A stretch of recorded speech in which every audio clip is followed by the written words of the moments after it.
These three lights can look almost identical at full brightness, but watch what happens when we use the controls. The first simply gets darker. Its shade of white stays approximately the same. The second becomes warmer as it dims, recreating the familiar glow of an incandescent or halogen lamp. The third can stay bright while changing from warm white to cool white, or it can dim without changing color temperature at all.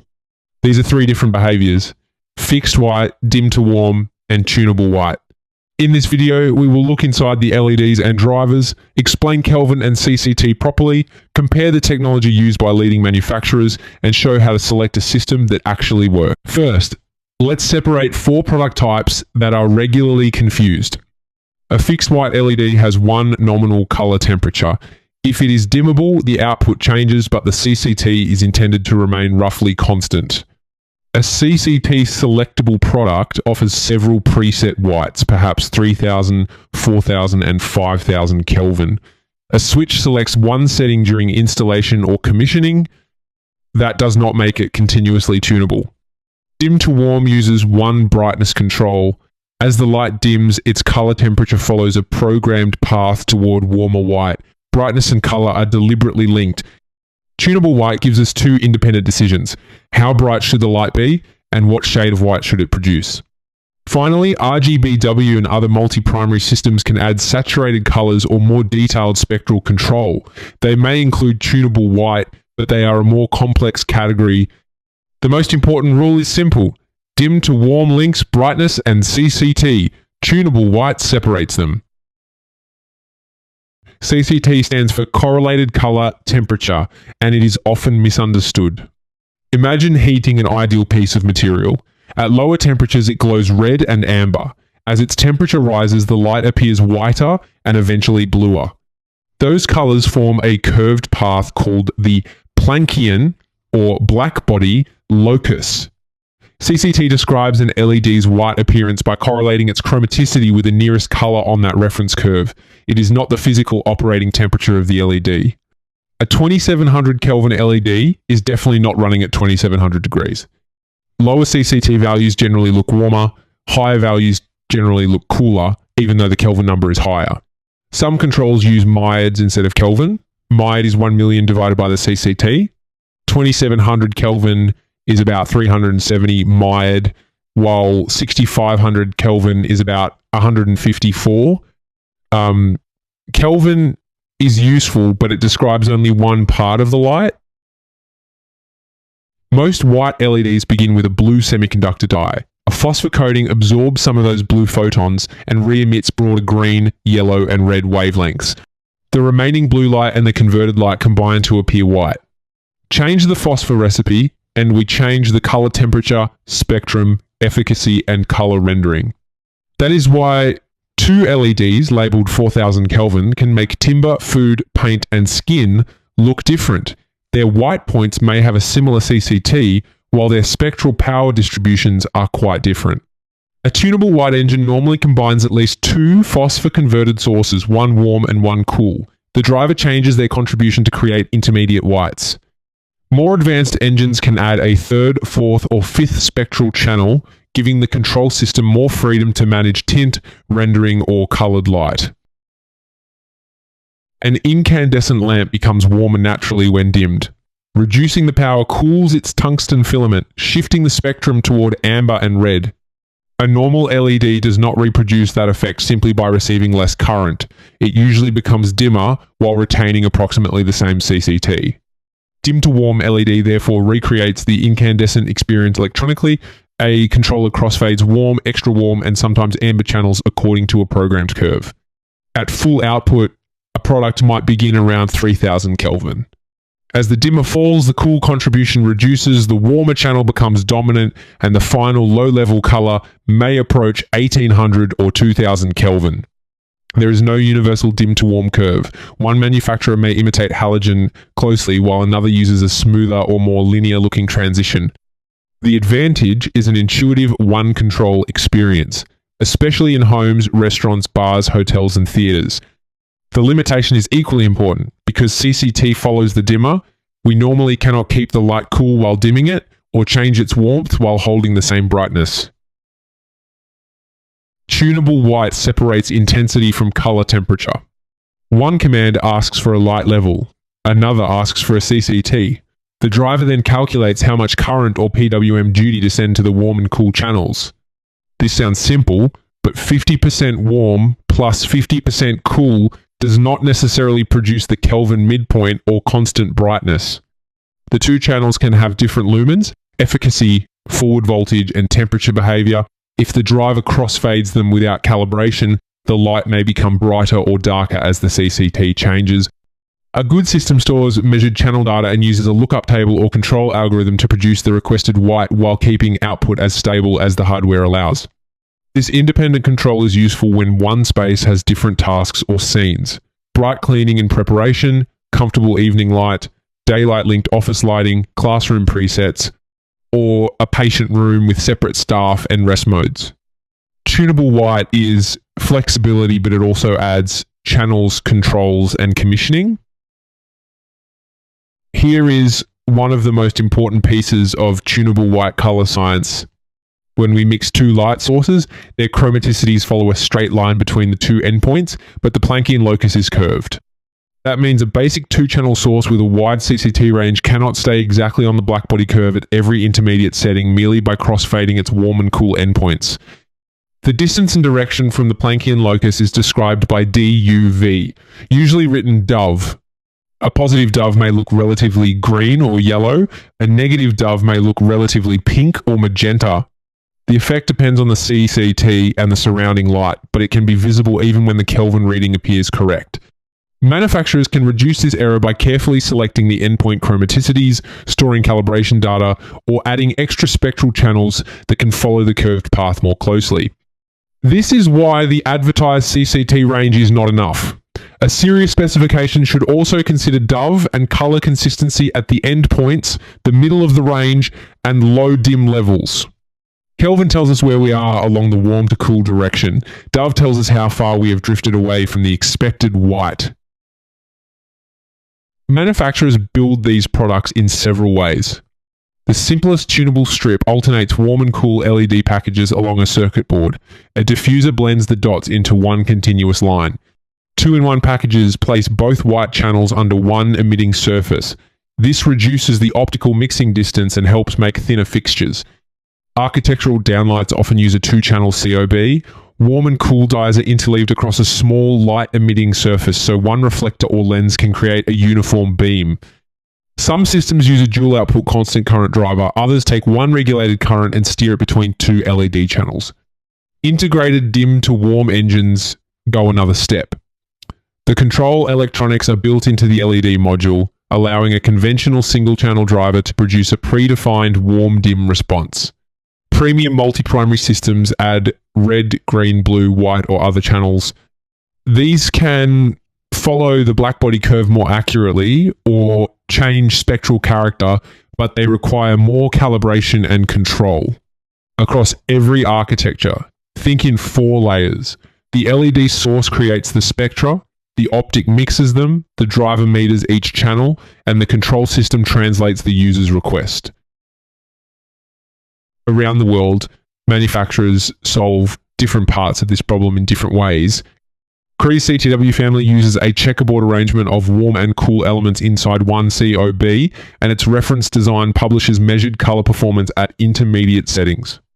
Nichia places 2 phosphor-converted whites into one compact emitting surface, reducing the distance needed to blend the colors. Citizen designs small 2-color COBs for optical mixing in tighter spotlight beams. Bridgelux Vesta spans tunable white, dim to warm, and higher fidelity spectral options, showing that tunability and spectral quality are related but separate design choices. Luminous takes a different route with warm-dim electronics integrated into the COB, so a standard single-channel driver can produce its programmed curve. At the driver level, Eldo LED and Tridonic offer dual-channel systems that translate logical intensity and CCT commands into calibrated output currents. Tridonic also demonstrates the value of matching the driver and LED module as one characterized set. Lutron, Urco, Gotham, and other Finnish system manufacturers combine the source, optics, control, interface, and commissioning into complete user experiences. No brand name or protocol automatically guarantees excellent light. The finished performance comes from all 4 layers working together. Before selecting a controller, identify the electrical load. High-power cobs and modules are normally constant current. The driver must supply the correct regulated current, and the module voltage must remain inside the driver's operating range. Matching wattage alone is not enough. Flexible strip is normally constant voltage, often 24 volts, with current limiting built into the strip. A conventional tunable white strip usually has 3 conductors, 1 common positive, 1 warm channel negative, and 1 cool channel negative. A dual-channel controller modulates the 2 returns. A true 2-wire tunable strip is different. Its warm and cool LED paths are typically arranged in opposite directions. A specialized controller reverses or alternates the output polarity to select and mix them.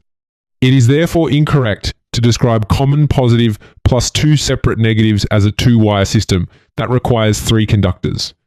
Also, check total current carefully. Some products do not permit both channels to operate at their individual maximum simultaneously. On long constant voltage runs, cable and copper track voltage drop can reduce brightness and may alter the warm to cool balance. Use correctly sized cable, aluminium mounting for heat management, suitable feed points, and the controller specified for that exact strip architecture. Mains connections and fixed wiring must always be completed in accordance with local rules by an appropriately qualified installer. The control method determines how brightness and color commands reach the driver. Phase dimming is familiar and works well with compatible dim to warm lamps and downlights, but dimmer compatibility, minimum level, and smoothness must be tested. Commercial tunable white systems can use 2 0 to 10 volt signals, one for intensity and another for CCT. This is understandable, but it requires additional control wiring and careful matching. DALI device type 8, color type TC, treats brightness and color temperature as properties of one logical luminaire. The driver performs the internal channel mixing. DALI standardizes the command and addressing method. It does not guarantee good optics, calibration, or color rendering. DMX can expose intensity and CCT, or the raw, warm, and cool channels for fast architectural and entertainment control. Casambi and other Bluetooth systems move commissioning scenes and schedules into a wireless interface, but the output hardware still needs to match the LED load. Matter and Zigbee can provide consumer platform interoperability. They do not replace the power supply, driver, or optical engineering. Whatever the protocol, the same chain remains, user command, control message, driver algorithm, channel currents, and finally the emitted light. Kelvin is only one instrument on the lighting dashboard. CRI gives a traditional average measure of color fidelity, while R9 adds useful information about saturated red. The ISTM30 method goes further. RF describes average fidelity, RG describes average gamut or saturation, and hue graphics show where particular colors shift. For a tunable product, request this information at the warm endpoint, the midpoint, and the cool endpoint, and ideally at low dim levels as well. SDCM describes production color consistency, but it does not guarantee identical spectra or dimming behavior. We also need to examine temporal light modulation. PWM dims an LED by switching it rapidly on and off. Constant current reduction lowers the current amplitude. Hybrid drivers may use both methods. Any of these can be implemented well or poorly. PWM is not automatically bad, and analog dimming is not automatically flicker-free. Check waveform, frequency, modulation depth, minimum level, pop-on, fade steps, and channel tracking. P, STAL, M, and SVM are useful human vision metrics, but camera performance must be tested separately. A light can appear steady to your eyes and still create dark bands with a rolling shutter camera. Test the actual camera, frame rate, and shutter setting before approving lighting for a filmed space. Use the mode that matches the experience you want. Dim to warm is ideal, where lowering the light should also create a warmer atmosphere. Dining rooms, lounges, restaurants, bars, guest rooms, and theaters. Tunable white earns its extra complexity when brightness and CCT need to change independently. Kitchens, classrooms, offices, retail displays, patient rooms, and multifunction spaces. Independent field studies show that users can value scene presets, task flexibility, and personal control. They also show that complicated schedules, mismatched fittings, and automatic overrides can undermine an installation. Tunable white is sometimes marketed as circadian or human-centric lighting. This needs careful language. Light can influence alertness, circadian timing, melatonin, and sleep, but the response depends on the spectrum, intensity reaching the eye, timing, duration, previous light exposure, and the individual. CCT alone is not a biological dose.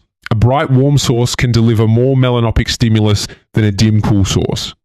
Tunable white can be one tool for delivering an appropriate light-dark pattern. It is not automatically healthy, and it is not a medical treatment for these objectives. Measure the actual spectrum and melanopic exposure at the eye, not just the Kelvin number shown in an app.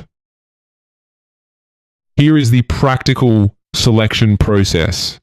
If you want the light to become warmer automatically as it dims, choose dim to warm. If brightness and color temperature must be independent, choose tunable white. If you only need to choose one white during installation, a CCT-selectable product may be simpler. Then identify the load. Constant current, constant voltage, conventional 3-wire strip, or specialized 2-wire tunable strip. Verify the complete CCT range, Dove, CRI, RN9, color, consistency, and, where available, TM30 data across the range. Match every channel's current, voltage, and total power. Confirm the driver, controller, protocol, dimming method, and minimum stable level. Check optical mixing, diffuser distance, heat management, cable voltage drop, and camera flicker. For a larger project, document schedules, manual overrides, power restoration behavior, and network failure behavior. Most importantly, mock up the real light with the real materials and controls before committing to the installation. Dim to warm and tunable white can use similar LED ingredients, but they create different experiences. Select the behavior first, then make the source, optic, driver, and controls work as one system. If you found this explanation useful, please share the video, subscribe, and ring the bell for future lighting technology guides from Cutter Electronics. Check for further information at cutter.com.au.